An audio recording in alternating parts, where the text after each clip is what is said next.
معروف ڈرامہ ساز و لکھاری خلیل الرحمان قمر نے کہا ہے کہ اداکارہ صبا قمر بیہودہ کپڑے پہنتی ہیں، وہ اب کبھی ان کے ساتھ کام نہیں کریں گے۔ خلیل الرحمان قمر نے حال ہی میں حافظ احمد کے پوڈ کاسٹ میں شرکت کی، جہاں انہوں نے مختلف معاملات پر کھل کر بات کی۔ ان کی جانب سے اداکارہ صبا قمر کے حوالے سے بات کرنے کی ویڈیو سوشل میڈیا پر وائرل ہو گئی، جس میں انہوں نے اداکارہ کے لباس کو بیہودہ قرار دیا۔ جب ان سے پوچھا گیا کہ وہ کون سی اداکاری یا اداکارہ ہیں جن کے ساتھ وہ کبھی کام نہیں کرنا چاہیں گے، تو اس پر خلیل الرحمان قمر نے صبا قمر کا نام لیا۔ ڈرامہ ساز نے کہا کہ انہیں نہیں لگتا کہ اب وہ پھر کبھی صبا قمر کے ساتھ کام کریں گے۔ انہوں نے مزید کہا کہ صبا قمر جس طرح کے بیہودہ کپڑے پہنتی ہیں وہ ڈرامہ ساز کے حدود میں نہیں آتے۔ خلیل الرحمان قمر نے واضح کیا کہ صبا قمر بہت اچھی اداکارہ ہیں، انہوں نے ان کے سیریل میں کام بھی کیا تھا اور ان کا کام انتہائی شاندار تھا۔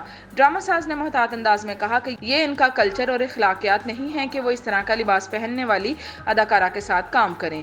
ان کا کہنا تھا کہ لباس کا انتخاب اور لباس کو پہننا صبا قمر کی ذاتی پسند ہے اور ان کا بھی ذاتی حق ہے کہ وہ انہیں اپنے ڈراموں میں کاسٹ کریں یا نہ کریں۔ اس سے قبل بھی خلیل الرحمان قمر اداکارہ صبا قمر کے لباس پر بات کر چکے ہیں، جبکہ وہ ان کے علاوہ بھی ماہرہ خان سمیت دیگر اداکاراؤں کے حوالے سے بات کرتے رہے ہیں۔ خلیل الرحمان قمر نہ صرف اداکاراؤں بلکہ اداکاروں کے حوالے سے بھی نامناسب گفتگو کرتے رہے ہیں، جبکہ انہیں خواتین اور خصوصی طور پر عورت مارچ کے منتظمین کے خلاف سخت زبان استعمال کرنے پر تنقید کا سامنا رہتا ہے۔